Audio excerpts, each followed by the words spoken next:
The first little tree looked up at the stars, twinkling white diamonds above him. I want to hold treasure, it said. I want to be covered with gold and filled with precious stones. I will be the most beautiful treasure chest in the world.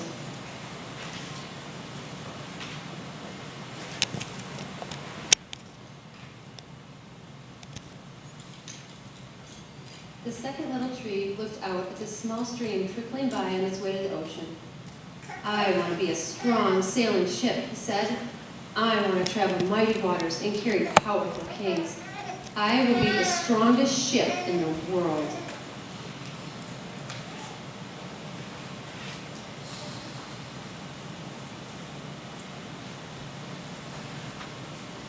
The third little tree looked down into the valley below, where busy men and busy women worked in a busy town. I don't want to leave this mountaintop at all, she said. I want to grow so tall that when people stop to look at me, they will raise their eyes to heaven and think of God. I will be the tallest tree in the world.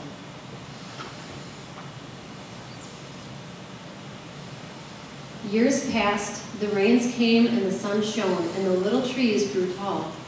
One day, 3 woodcutters climbed the mountain.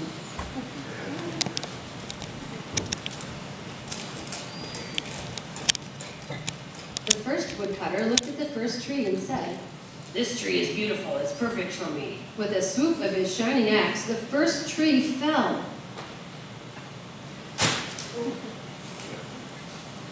Now I shall be made into a beautiful chest, thought the first tree. I shall hold wonderful treasure.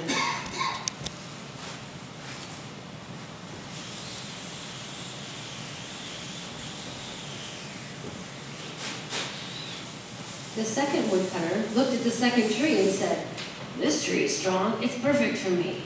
With a swoop of his shining axe, the second tree fell. Now I shall sail mighty waters, thought the second tree. I shall be a strong ship, fit for kings. The third tree felt her heart sink when the last woodcutter looked her way. She stood straight and tall and pointed bravely to heaven, but the woodcutter never even looked up. "Any kind of tree will do for me," he muttered. With a swoop of his shining axe, the third tree fell.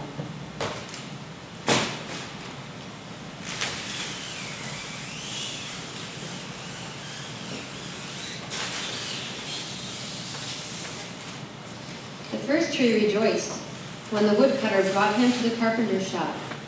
But the busy carpenter was not thinking about treasure chests.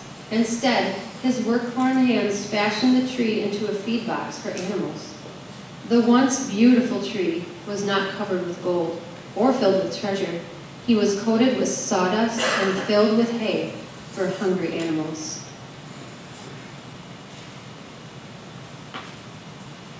The second tree smiled when the woodcutter took him to a shipyard. But no mighty sailing ships were being made that day.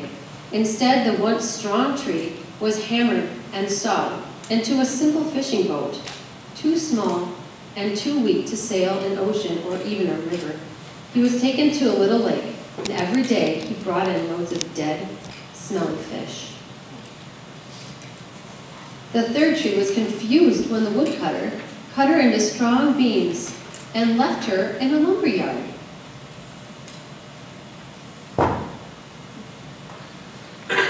What happened?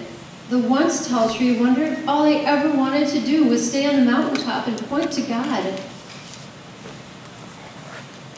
Many, many days and nights passed. The 3 trees nearly forgot their dreams. But one night, golden starlight poured over the first tree as a young woman placed her newborn baby in the feed box.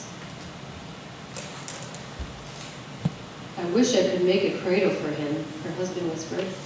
The mother squeezed his hand and smiled at the starlight shone on the smooth and sturdy wood. "This manger is beautiful," she said. And suddenly the first tree knew he was holding the greatest treasure in the world.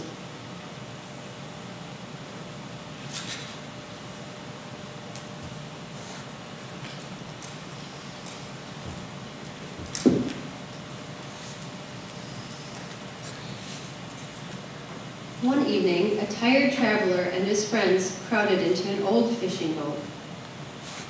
The traveler fell asleep on the second tree as the second tree quietly sailed out into the lake. Soon a thundering and thrashing storm arose. The little tree shuddered. He knew he did not have the strength to carry so many passengers safely through the wind and rain. The tired man awakened. He stood up, stretched out his hand, and said, "Peace." The storm stopped as quickly as it begun, and suddenly the second tree knew he was carrying the King of Kings and of heaven and earth.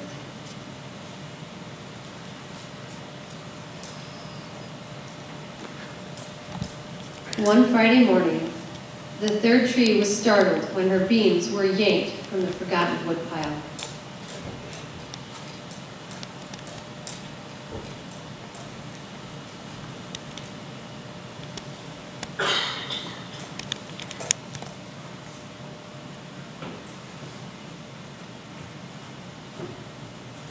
She flinched as she was carried through an angry, jeering crowd.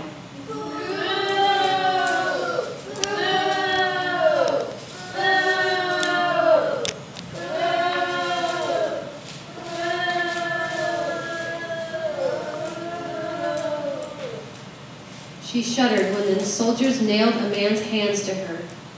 She felt ugly and harsh and cruel.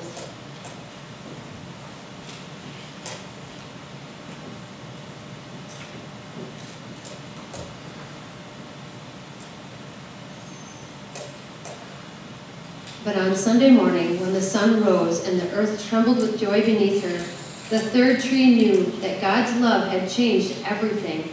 It had made the first tree beautiful. It had made the second tree strong. And every time people thought of the third tree, they would think of God. That was better than being the tallest tree in the world.